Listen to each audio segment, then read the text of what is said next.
안녕하세요. 이영산입니다. 여행은 몽골. 오늘은 내몽골 이야기를 해보겠습니다. 내몽골 조금 복잡하죠? 도대체 같은 몽골이라고 알고 있는데 왜 나눠졌는지 뭐 이런 게 이제 궁금하실 건데 우리가 이제 그런 이야기를 한번 해보죠.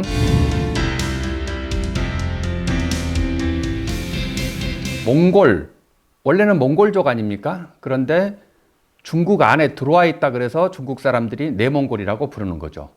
심지어 유엔에 몽골이란 이름으로 몽골리아로 정식 등록되어 있는 지금의 몽골을 자기들은 외몽골이라고 부르기도 하고 그럽니다. 약간 오바인 것 같은데요. 그렇게 하면 안 된다고 보고 자, 우리는 우리끼리 이제 내몽골을 한번 보겠습니다. 몽골, 그러면 도대체 지금 몽골 공화국과 내몽골은 어떻게 나눠지게 됐는지 뭐 이런 이야기를 하려면 몽골의 역사를 조금은 이제 봐야 됩니다. 어떻게 시작된 민족인지부터. 몽골, 이거는 어디서 태어난 민족일까요? 세계적으로 학자들이 많이 연구를 했습니다. 그 사람들은 도대체 어디서 왔느냐. 그래서 결론을 내렸죠. 갑툭튀다. 이렇게 된 겁니다. 갑자기 툭 튀어나온 민족이라는 거죠. 여러 가지 설이 있기 때문에 그렇습니다. 몽골의 남쪽, 지금의 내몽골 지역 이제 보면 우리는 만주라고 많이 알고 있죠. 그 만주족 중에 일부인 시리족이라는 부족이 있습니다. 만주 시리족이라고도 부르는데 그 시리족이 북쪽으로 올라가서 몽골이 되었다라고 하는 설이 지금은 조금 정설이고요. 또 굉장히 강력하게 주장되는 설 하나가 발해 유민설입니다.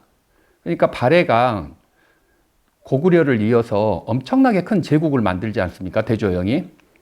대조영이 만든 겁니다. 최수정이 만든 거 아니고.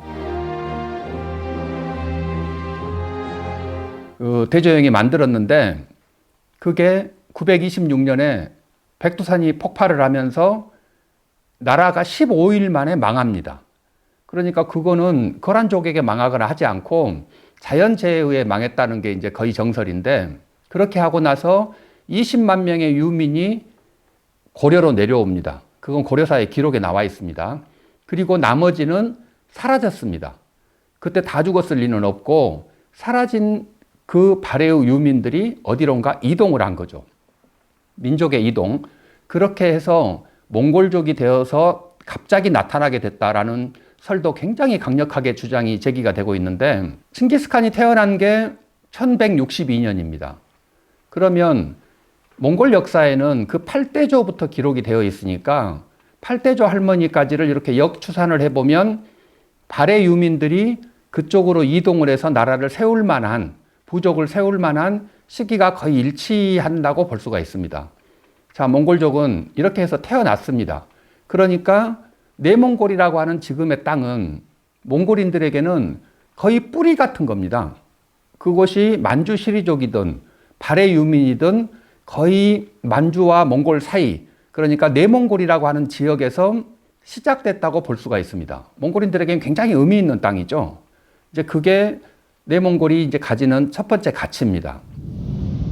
만주 그리고 내몽골 지역은 또 칭기스칸 시대에도 굉장히 큰 의미를 갖는 땅이었습니다. 숨이 막히는 거예요. 초원에서만 살던 사람이 내몽골이 이제 몽골 사람들에게 매우 중요한 땅이 되는 거죠.